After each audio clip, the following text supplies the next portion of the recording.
Hello friends, आज हूँ तमने चीज़ चीली गार्लिक सेन्डविच बनावीने बतावी रही छूँ। मित्रों, आ सेन्डविच बनावती वखते આપણે થોડું બટરનો ઉપયોગ વધારે કરીશું। ઝીણું સમારેલું લસણ અને ચીઝ વાપરીશું। સેન્ડવિચ ખાવામાં એટલું સરસ લાગશે ને મિત્રો કે તમને આ રેસીપી જોશો ને કે બનાવવાનું તરત મન થશે। મિત્રો, આવી ઘણી રેસીપી આપણા ગુજરાતી રસોઈ ચેનલ ઉપર હું તમારા માટે અપલોડ કરતી હોઉં છું। તો જો તમારે જોવી હોય ને તો ગુજરાતી રસોઈ ચેનલને સબસ્ક્રાઈબ કરજો અને બાજુમાં આપેલા બેલ આઇકોનને પણ ક્લિક કરો, એટલે હું જ્યારે તમારા માટે આવી રેસીપીઝ નાખું તો એના નોટિફિકેશન સૌપ્રથમ તમારા પાસે આવશે। હવે એક નાના બાઉલમાં આપણે 2 થી 3 ઝીણા સમારેલા લીલા મરચાં લઈશું। મરચાંમાંથી તમે બિયા કાઢી શકો છો, જેથી બાળકોને વધારે તીખા ના લાગે। 10 થી 12 ઝીણું સમારેલું લસણ લઈશું।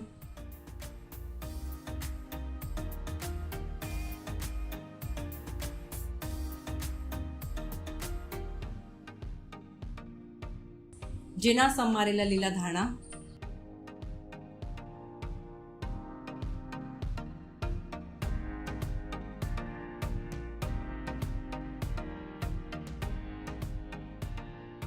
અને 3 થી 4 ચમચા સોફ્ટ થયેલું બટર નાખીશું। બટરને તમે 2 થી 3 કલાક માટે ફ્રીજમાંથી કાઢી મૂકશો તો આ રીતે સોફ્ટ થઈ જશે। બટર નાખ્યા બાદ બધી સામગ્રીને આપણે સારી રીતે મિક્સ કરી લઈશું। મિત્રો, કેવું ચીઝમાં અને બટરમાં થોડું મીઠું હોય છે, તો તમે આ રેસીપી કરતી વખતે મીઠાનો ઉપયોગ ના કરશો। હવે આ મિક્સરને આપણે બ્રેડના સ્લાઇસ ઉપર લગાવીશું। આ મિક્સરનું પ્રમાણ આપણે થોડું વધારે રાખીશું। બ્રેડ ઉપર સારી રીતે સ્પ્રેડ કરી લઈશું। મિત્રો, અહીંયા મેં મેદાનો બ્રેડ વાપર્યો છે, તમને જોઈએ તો તમે ઘઉંનો બ્રેડ પણ વાપરી શકો છો।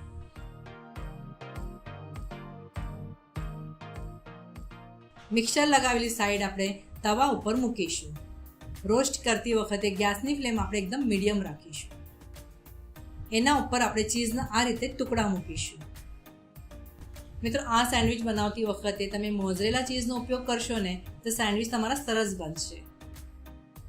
મિત્રો, અહીંયા આપણે ચીઝનો ઉપયોગ વધારે કરીશું।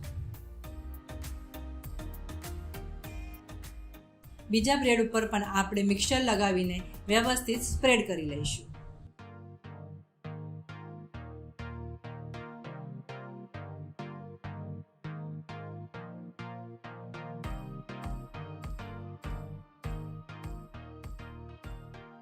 મિક્સર લગાવેલી સાઈડને આપણે ઉપર રાખીને એ બ્રેડ ઉપર મૂકી દઈશું।